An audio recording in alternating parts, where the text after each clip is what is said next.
How to turn off Meta AI on Facebook. Hi everyone, I'm here to assist you today. Without any delay, let's jump right in. First, open Facebook on your device. After you open Facebook, click on the three lines at the top left. Here, scroll down, click on Chat with AIs.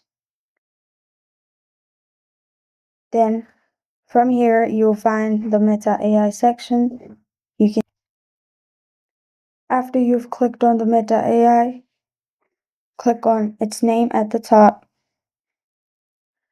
Click on Edit AI. Scroll down, click on Delete at the bottom. Press on Delete again.